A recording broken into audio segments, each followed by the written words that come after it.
Olá, eu me chamo Lara Guimarães, sou do segundo período do turno da noite e hoje venho apresentar para vocês o trabalho solicitado pelo professor de Introdução ao Estudo de Direito 2, Nadielson França. O artigo escolhido por mim é do autor Walter Marquesan Augusto e se chama Forma Jurídica, Escravidão e Ferrovias no Brasil do século XIX. Eu escolhi esse artigo porque eu acho importante que a gente viaje ao passado para conhecer melhor a nossa história, pois só assim nós podemos entender nossa sociedade atual e nos desenvolvermos intelectualmente para nos tornarmos não só bons estudantes, como ótimos profissionais. Ao entendermos melhor esse artigo e relacionarmos ele com a teoria do direito, a gente pode ver que, ao longo da pesquisa, o autor quer mostrar para a gente que a ineficácia da norma. Muitas vezes, uma norma ela pode ser válida sem ser eficaz, e é isso que eu vou tentar mostrar para vocês ao longo dessa apresentação. Bom, o objetivo desse artigo é compreender juridicamente a ocorrência do trabalho escravo na construção das ferrovias brasileiras no século XIX, onde era expressamente proibido por lei. O autor dá início ao artigo comentando que a escravidão parece ser coisa do passado, que a gente sabe que a lei atual proíbe a escravidão, porém, ela continua muito presente entre nós, seja em manifestação de trabalho escravo, que a gente sabe que acontece em diversas partes do mundo, ou nos requisitos de séculos da escravatura que ficaram impregnados na nossa sociedade até hoje, onde a gente pune pessoas por coisas que aconteceram há séculos atrás. Para que a gente entenda melhor essa sombra que nos acompanha até hoje, é necessário que a gente faça essa viagem ao passado e que no decorrer desse vídeo a gente possa responder a pergunta feita por Walter. O que aconteceu quando o trabalho escravo foi proibido num período em que a escravidão ainda era permitida? O trabalho tem como foco a investigação da forma jurídica que permitiu a ocorrência desse acontecimento. A escravidão, não só no Brasil, como no mundo inteiro, ela estava relacionada ao capitalismo. As pessoas eram usadas, humilhadas de todas as formas para fazer a economia girar e não usufruir dos ganhos que vinham através de seu trabalho. Naquela época, o Estado que estava em formação, ele estava em um conflito entre se alinhar às nações civilizadas que já estavam abolindo a escravidão ou ainda estavam em processo e continuar a sua bela relação com a classe senhorial. A gente pode dizer que o Estado ele estava com receio, sem saber onde iria arriscar. Estavam com receio de arriscar e sem saber para qual lado ir. Se seguia as nações que já estavam considerando a escravidão uma barbaridade, ou se mantinha uma boa relação com a classe senhorial, onde um beneficiava o outro. E a escravidão estava bem ali, no centro do debate do império. Via-se ali, naquele momento, um desenvolvimento econômico no Brasil muito grande. O nosso país ele se tornou um líder mundial na produção de café. E com esse crescimento, né, só aumentou de forma exacerbada o tráfico de escravos e a exploração de mão de obra. Os proprietários de terra, eles cobravam do governo obras de infraestrutura e as construções de ferrovias, de portos, de estradas, tudo para melhorar as atividades produtivas deles. Como o Estado naquele momento estava com um projeto de organização do trabalho, não era nem para ser cogitada as opções de tráfico de escravos e mão de obra escrava, o que consequentemente chegaria ao fim da escravidão. o que logo deixou os fazendeiros atordoados, muito preocupados, né? Essa possível abolição ou essa emancipação gradual. Até que chegou o momento em que o Estado Imperial possibilitou a construção desses caminhos de ferro, né?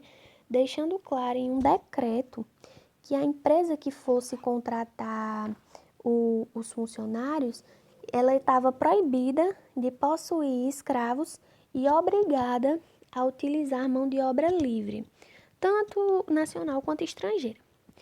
E com a prosperidade do café no Sudeste, o tráfico e a mão de obra escrava se intensificou naquela região, o que acabou diminuindo significativamente aqui no Nordeste, porque a produção açucareira ela não estava mais no seu melhor momento devido à grande competição internacional. Como a gente pode ver aqui, como sempre, o escravo está diretamente ligado ao capitalismo, ao desenvolvimento econômico, na obtenção de dinheiro para outras pessoas. Essa construção das ferrovias, ela contribuiu para uma economia escravista.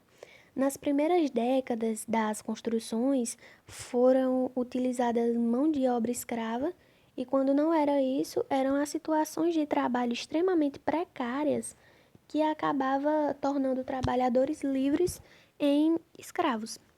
As pessoas que fossem trabalhar nas ferrovias, elas tinham um contrato, e esse contrato vinculava as pessoas ao trabalho.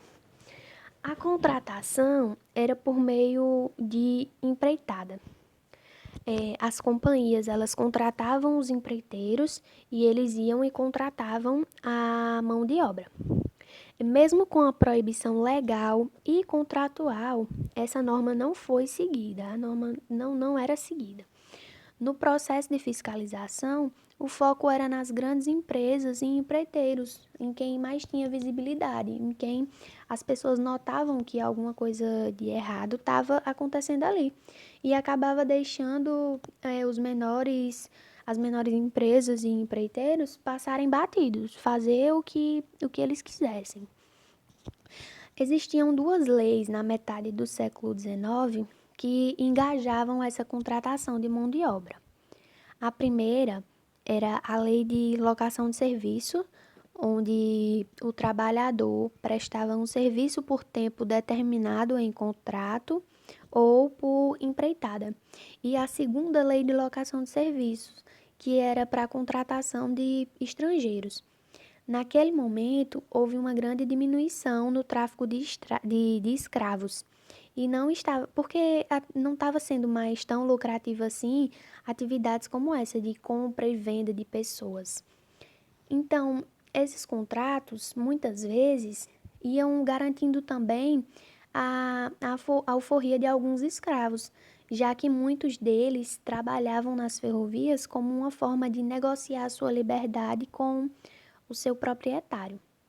Os principais contratados eram para as construções dessas ferrovias eram escravos que continuavam sendo escravizados, escravos libertos, imigrantes, brasileiros livres e pobres. Ao todo eram pessoas que se encontravam ali em vulnerabilidade social e que não detinham tanto conhecimento assim para compreender as leis e os contratos que eles assinavam. Outro tipo de contratação que era realizada era o de pessoas escravizadas nas fazendas, mas essas pessoas não trabalhavam mais na lavoura e etc. Os empreiteiros, eles pagavam o aluguel dessas pessoas para os fazendeiros. E isso acabou tornando uma atividade mais lucrativa para os proprietários de escravos, já que a comercialização de venda e compra não estava mais no seu auge. O empreiteiro alugava os escravos, muitas vezes sem saber as suas condições jurídicas, ou muitas vezes nem queria saber as suas condições jurídicas, se eles eram livres ou se eram escravos.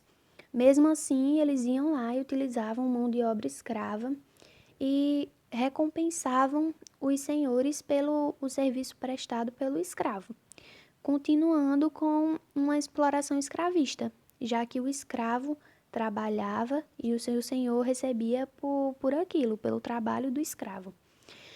Quando o escravo era liberto, ele tinha que se vincular a algum contrato e sofrer trabalhos forçados para poder garantir a sua liberdade.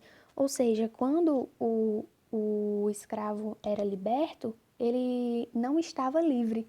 Ele ainda tinha que prestar algum tipo de serviço para que algum dia, possivelmente, ele garantisse a sua liberdade.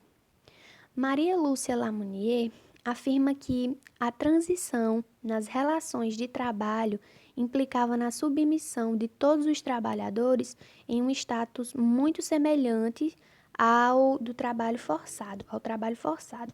Ou seja, eles criaram contratos, disseram que os trabalhadores teriam direito, criaram leis proibindo a utilização da mão de obra escrava, mas na prática foi outra coisa que aconteceu. Independente se o trabalhador fosse livre ou não, no final ele se tornaria escravo. E no meio de toda essa bagunça, a gente vai enxergando uma fragilidade das inferências jurídicas. Nesse processo, estava havendo uma ambiguidade que indefinia juridicamente a escravidão e liberdade.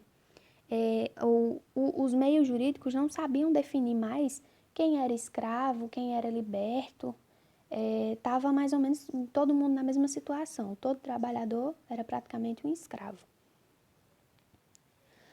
No Brasil, as leis foram suavizando a condição dos escravos, porque antes disso, os escravos eram considerados apenas coisa. Esse trabalho que acontecia nas ferrovias exigia um grande esforço braçal, um esforço físico. As tarefas eram extremamente severas, sem nenhuma qualificação técnica, não havia nenhum tipo de treinamento, revezamento ou algo do tipo. Era só trabalho. As condições de trabalho eram precárias, não havia uma boa acomodação, fora a pressão psicológica que eles sofriam de seus superiores. Via-se ali constantemente diversos acidentes de trabalho e trabalhadores que pegavam doenças tropicais, porque esses trabalhadores não tinham nenhum tipo de proteção. Todos os trabalhadores sofriam com isso, mas o sofrimento para os brasileiros era muito maior. Os imigrantes, quando eles vinham trabalhar aqui no Brasil, nas construções dessas ferrovias, eles exigiam melhores condições de trabalho do que a dos escravos, dos brasileiros em geral. E acabava que eles tinham mesmo. Entre todos os trabalhadores, os estrangeiros recebiam mais, tinham uma proteção do consulado e tinham também contratos de trabalho formalizados. Os contratantes seguiam à risca as regras que foram impostas pelo decreto quando se tratava dos estrangeiros. Provavelmente porque eles tinham um olhar externo que tomava conta deles, mas isso não os impediu de sofrerem também. Mas não foi um sofrimento tão árduo quanto o dos brasileiros. A pessoa que fornecia o escravo para aluguel o chamava de servo alheio, e por isso ele não considerava ele um servo, porque, segundo ele, o escravo estava servindo por vontade própria. Ele servia a pessoa que o alugava, mas a pessoa não tinha propriedade sobre ele. Ou seja, o escravo não sendo mais propriedade de alguém, ele deixava de ser coisa. Mas como o escravo era submetido ao poder disciplinar doméstico, não era só um título que estruturava isso, mas também aquele histórico de dominação social que a gente já conhece. A pessoa que alugava o escravo não tinha domínio sobre ele, mas tinha poder sobre os serviços que ele prestava. Por isso, essa locação de serviço na época não era considerada, quer dizer, essa prestação de serviço na época era considerada uma oposição à escravidão. Mas esse direito de vender, de alugar, de dar ou emprestar é um direito legítimo de um proprietário. Então, essa conversa de que o escravo não era mais servo ou propriedade de seu senhor não colava muito, já que ele continuava a ser negociado, a ser comercializado como um objeto, como coisa. Todos esses acontecimentos, entre muitos outros, influenciaram na abolição, e principalmente o fator econômico. Quando não é mais lucrativo para manter escravo, para vender, para comprar, quando não é mais lucrativo para a economia, então não faz tanta diferença ter escravo ou não. Esse tipo de locação de serviço talvez tenha sido uma das principais formas jurídicas para a reorganização do trabalho, da utilização de mão de obra durante todo aquele período em que a abolição ia acontecendo aos poucos, já que eles viam esse tipo de locação de serviço um processo, um processo totalmente oposto à escravidão.